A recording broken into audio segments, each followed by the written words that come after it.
أعوذ بالله من الشيطان الرجيم بسم الله الرحمن الرحيم إنا أنزلناه في ليلة القدر وما أدراك ما ليلة القدر ليلة القدر خير من ألف شهر تنزل الملائكة والروح فيها بإذن ربهم من كل أمر سلام هي حتى مطلع الفجر Shadaqallahul azim. Assalamualaikum warahmatullahi wabarakatuh. Hamdan wa syukron lillah. Salatan wa salaman ila rasulillah. La haula wa la quwata illa billah. Adik-adik, para santri yang Kak Bimo cintai, surat Al-Fajr adalah surat yang menceritakan tentang kisah turunnya Al-Quran. Mau nggak kalian mendengarkan kisah turunnya Al-Quran? Coba. Silahkan duduk yang rapi, dengarkan baik-baik kisah ini.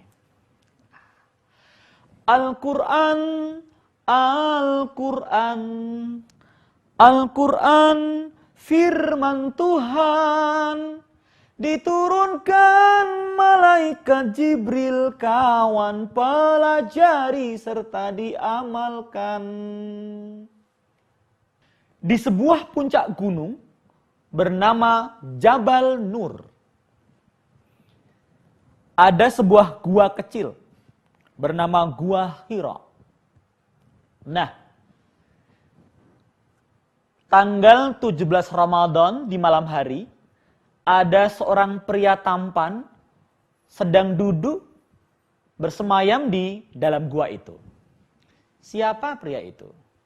Pria itu adalah seorang laki-laki bernama Muhammad yang punya gelar namanya Al-Amin, orang yang dapat dipercaya. Nah, Muhammad ini belum merupakan seorang nabi.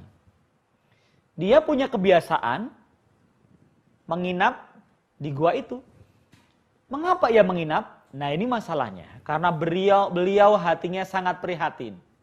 Beliau sedih melihat tetangganya yang jahat. Bagaimana nggak jahat? Hobinya mereka berperang.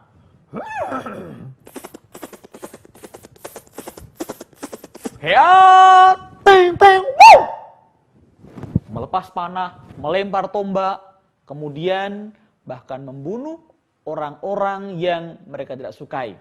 Suku antar suku bertarung. Kalau mereka menang, perempuan dan anak-anak diambil, dibawa pulang, dijadikan budak. Kalau ia suka, dibawa ke rumah, dipekerjakan. Tetapi seandainya tidak, dijual. Ini adalah kekejaman dan kebodohan orang-orang Quraisy zaman dulu. Bukan hanya itu, selesai mereka berperang, kemudian mereka biasanya menuju ke Ka'bah. Untuk apa? Rupanya mereka bukan untuk umrah, tawaf, atau yang lainnya. Tapi mereka justru menyembah patung-patung yang ada di sekitar Ka'bah. Patung buatan mereka sendiri. Dari batu, dari kayu, dari makanan, dari barang-barang bekas. Dibikin patung, dan patungnya disembah. Zaman kebodohan. Zaman jahiliyah. Orang tidak menggunakan hati, akal pun tidak. Yang ia gunakan hanya keinginan nafsunya sendiri. Itulah yang bikin Nabi Muhammad. Bahkan ada nih, sampai hati orang tua membawa anaknya ke padang pasir, lalu dibuatkan kubur, ditanam hidup-hidup, hanya karena bayi ini perempuan. Mereka malu punya anak perempuan, mereka bangga kalau punya laki-laki. Padahal yang paling mulia bukan laki perempuannya, tapi ketakwaannya pada Allah. Ketika Nabi Muhammad mengajarkan Islam. Nah, adik-adik, para santri yang kakak cintai, malam itu Muhammad sedang terduduk membaca kalimat-kalimat yang mulia memuji Allah Ta'ala. hatinya yang susah itu dia obati dengan mendekatkan diri pada Allah Subhanahu wa taala. Tanpa disangka dinyana. Lelaki gagah ini dikejutkan dengan datangnya seorang tamu yang